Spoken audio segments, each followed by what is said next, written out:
Science surrounds us. It lights our homes, fuels our cars, and even helps us get up in the morning.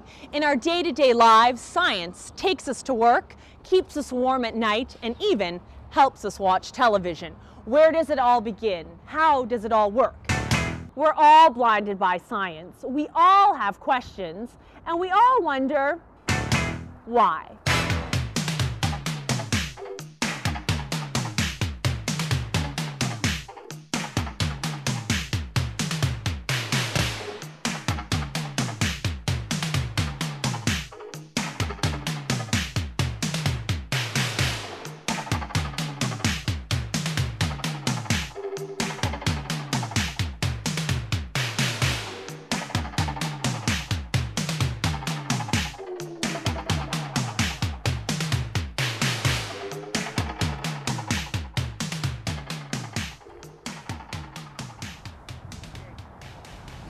Hi, I'm Brian Keating, and today Harriet and I are going to show you a few things about our everyday world.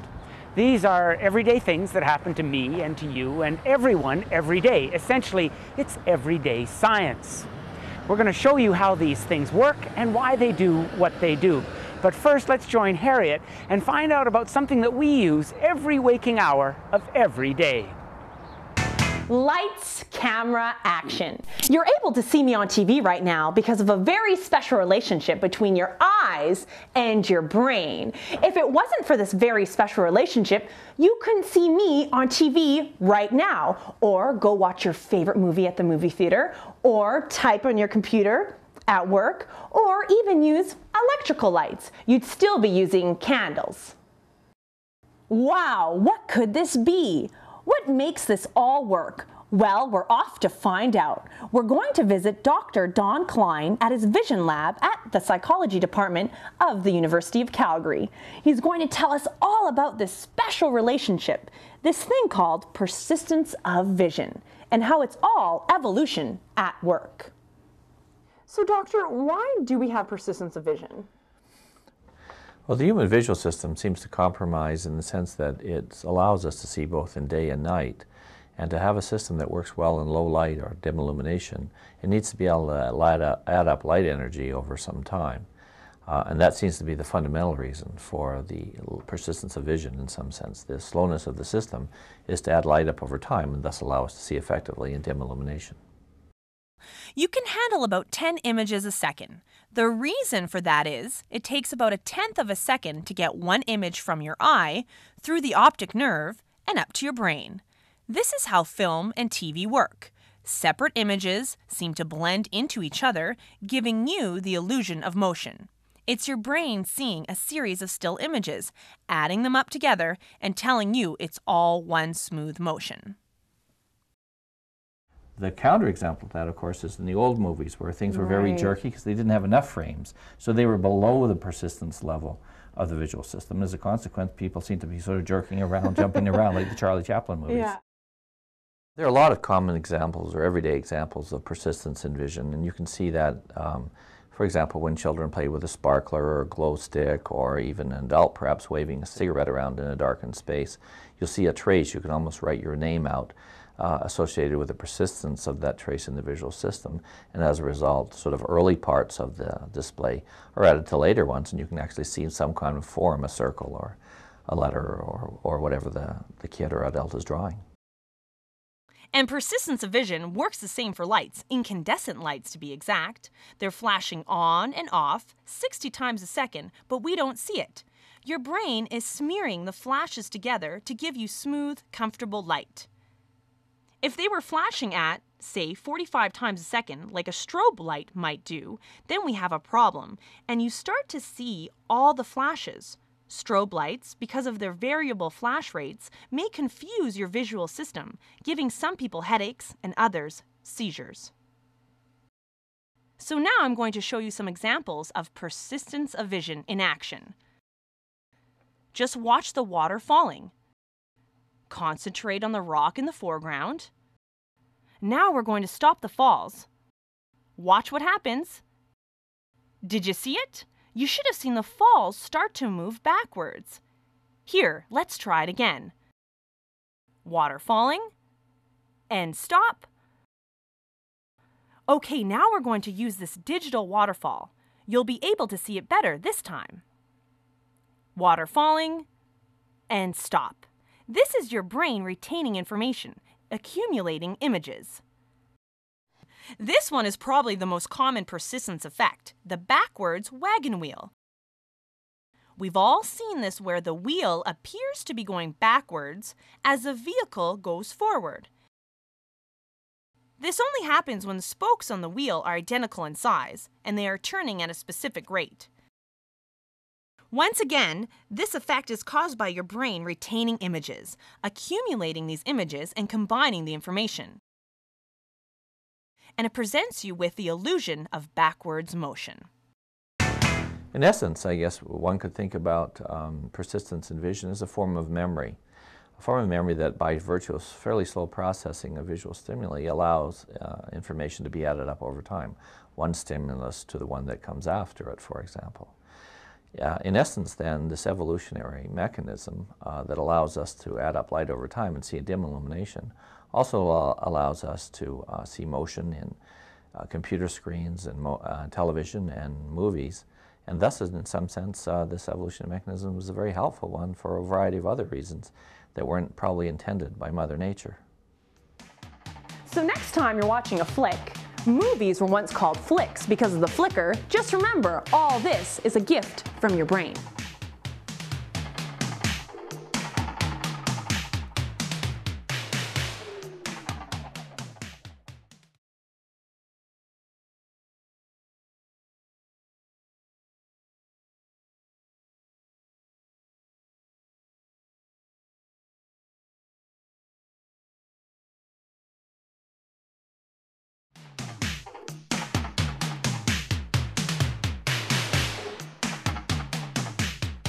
So Brian is off to a local hospital to meet with the doctor, Robert Lindsay, plastic surgeon. Plastic surgeons can do amazing things. They can rebuild and reconstruct your body, and as we're about to find out today, they can also reattach fingers. And you'll never believe what they use to help.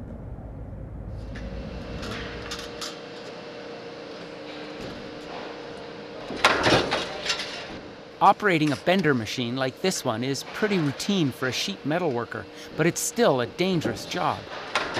Accidents can happen in an instant and the results can be devastating. Craig Killen recently found out just how risky the job is. On Monday, his left hand was crushed in a bender machine and he nearly lost 4 of his fingers. He ended up at the Foothills Hospital in Calgary. He spent 21 hours on the operating table while surgeons tried to reattach his fingers. Overall, the operation was a success, but 2 days later, the doctors were having trouble establishing good circulation in his little finger. It was then that they called for some unusual backup to help save his pinky. These are unlikely heroes. They're leeches, the same blood-sucking critters that are stuck to your skin when you come out of the lake. And these guys haven't eaten in months, so they're starving. But the hungrier they are, the better they can do their job. Before his operation, only a thin strip of skin connected Craig's fingers to his hand. Doctors repaired all the damaged structures, the bones, tendons, nerves, arteries, as well as the veins that take the blood out of the fingers. Often in amputation cases like this, the problem isn't getting the blood into the reattached parts, it's getting it out.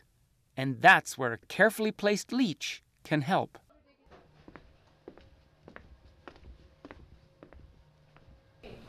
Hello. How are you? Barb's going to apply that little fellow to ease the venous congestion a bit.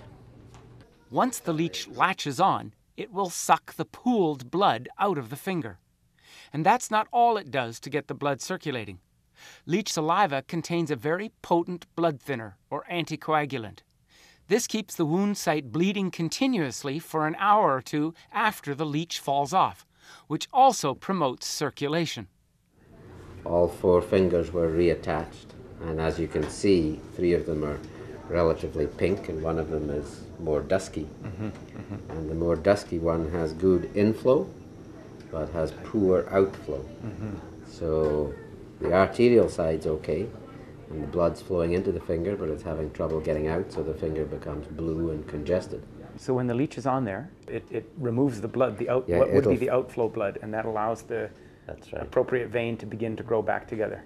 Yeah, it decompresses it so that the cells can get more efficient blood flow and nutrition and get rid of their waste products as they would in a normal circulatory state.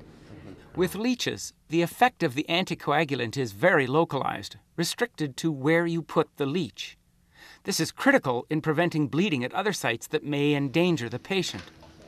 Dr. Lindsay says there are other ways of administering blood thinners, but they rarely work as quickly, effectively, and locally as leeches do. The following day, Craig's finger has improved, but it still needs the leech's help. Dr. Lindsay expects to continue the leech therapy for 5 to 7 days. He says they are using about 4 leeches a day right now, but they'll start to use less as the finger improves. For the hungry leech, this is his last supper. Because of blood-borne diseases, leeches can't be used more than once. Basically, the leeches will eat until they can eat no more. Their bodies will swell to 3 or 4 times their original size, and then they just drop off. And when more leeches are needed, the doctors can't just go out to the local pond and dredge it. These leeches are born and bred for medical uses, and they're guaranteed to be disease-free. At this critical early stage, Craig Killen could still lose any or all of his fingers, but his prognosis is good. 3 of his fingers have re-established circulation on their own. And with the help of some hungry leeches, it looks like the doctors will be able to save his pinky too.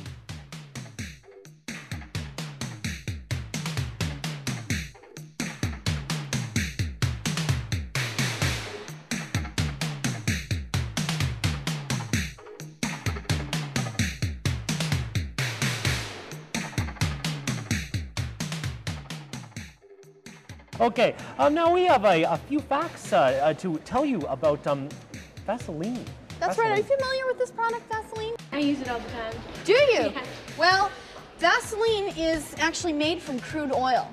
So as a result from the price of crude oil going up, so has the price of Vaseline. It's almost doubled. It's a bitter truth. Now, are you outraged?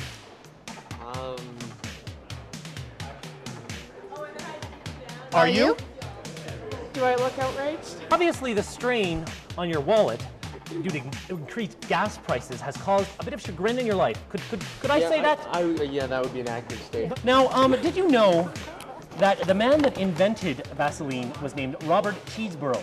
He was born in 1982. That's incorrect. That's highly incorrect. Definitely incorrect. That's highly Maybe incorrect. 1882, because No, he not lived even. to be 96 years old. And do you know why? 96. He ate a spoonful of Vaseline every day. He ate it.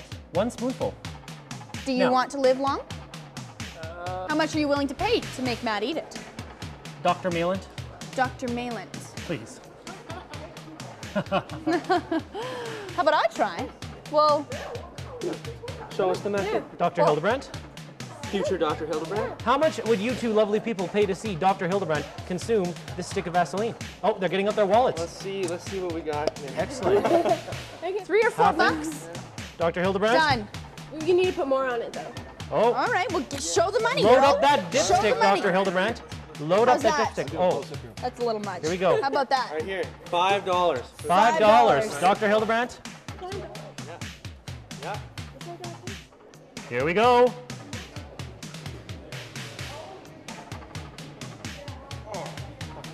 Never been done before on live television. Never been done. Yeah. I gotta see. Oh, yeah. Not Oh, just yeah. on your mouth. You gotta Take eat it in. Take You it gotta in. eat. How's it taste, Dr. Mayland? You gotta eat it. You gotta eat it. Oh, take it in. All right. Well, I'm gonna leave this with you. Okay.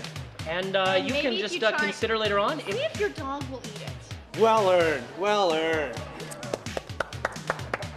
Okay. Well, thank you for your time. Thanks. Let us know. Enjoy. You just- Sorry, you can just. Bye-bye. Bye. See you later. That's good. Okay. Thanks, John. Now you see, Dr. Hildebrandt here. Thank what you. she's just done Thank you. is she has added days, months, perhaps even years. Right. Thank you very much. Thank you very much for your time. Thank you, and thank you for your money. Thank you, Angelina. $5. This is going towards research, Vaseline-related research. Yeah. Could have been gas money. Could have been gas money. It could have been. This is what Vaseline is doing. There we go. Vaseline does the body good.